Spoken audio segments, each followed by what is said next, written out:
tourism economy is vital to the economic recovery in Scotland. So that's got to be right up there.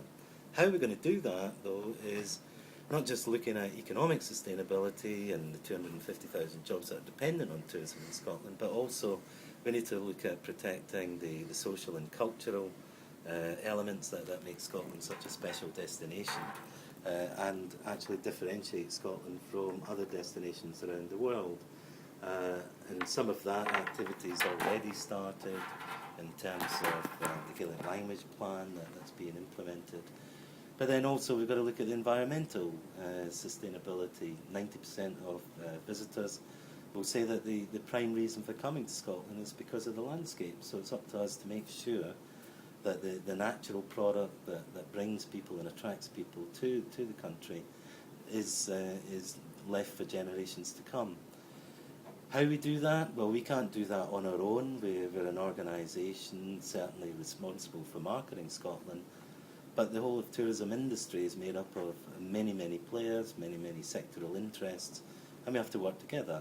If we don't work together, then we end up being fragmented, and one of the great strengths of Scotland is its diversity. One of its weaknesses is its diversity. So what we have to do is to make sure that we're all aligned, going in the same direction. We all have different interests, of course we do, but our prime interest is to make sure that people come to Scotland, and more importantly, that they come back again to Scotland. From just a general marketing perspective, it's a lot more expensive trying to bring in new visitors than it is bringing repeat visitors. And that is a general law that runs across all product sectors, be it tourism or commercial goods, consumer goods, etc. So the other way that we have to do that is actually to look at the challenges.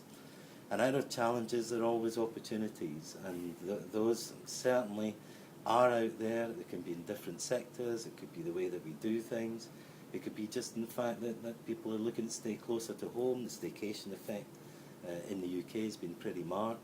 This is the second year of that. It's up to us to determine whether there'll be a further year and a third year. I suspect with the economy such as it is, and other external factors such as the euro, the dollar, etc., that we're going to see yet more staycations taking place in the years to come. Having said that, there are still other opportunities in international markets. Already we're beginning to see the German economy coming back. The rest of the Eurozone is a bit sluggish compared to Germany, but it will come back. We know these things are cyclical, so we've got to be in a good place to take advantage of that. In North America, there's a certain amount of economic confidence growing again. We're beginning to see, particularly from North America, a return in business tourism, so the conference market, incentive market. And again, it's about making sure that we're there, we're talking to our partners in those markets and ready to take the upswing when it comes. Tell me what HED stands for. That's the very DNA of what Brand Scotland is, and it means human, dramatic and enduring.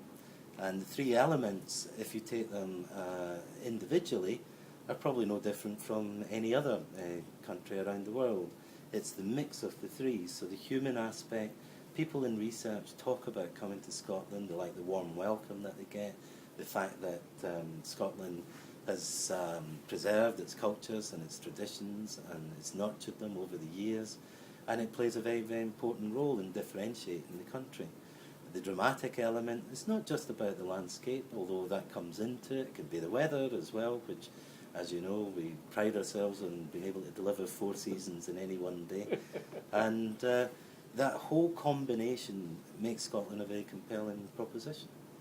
So HED, and I understand also that next year you've got, last year was homecoming, wasn't it? Correct. Next year you have another word that's going to be used for the marketing, and another theme, and the year afterwards there's been another theme. So what are those ones for the next upcoming years? Well, already we're in the year of food and drink, and what that means is it's just a spotlight on a particular aspect of Scottish life and culture.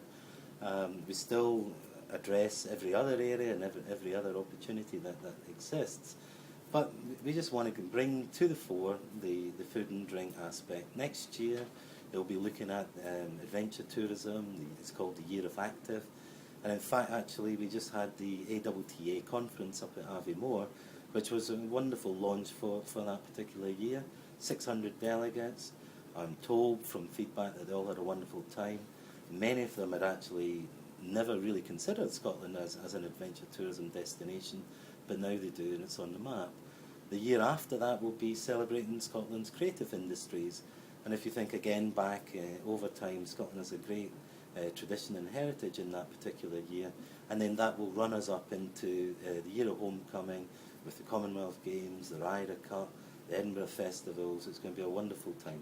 There's big opportunities on the horizon. It's massive. And big challenges on the way too.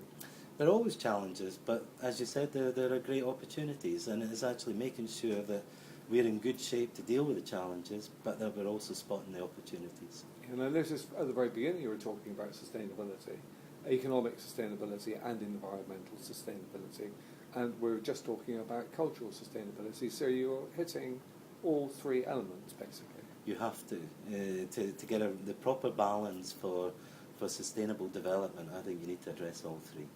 Thank you very much indeed. Many congratulations and the very, very best of luck. Thank you very much. Thanks.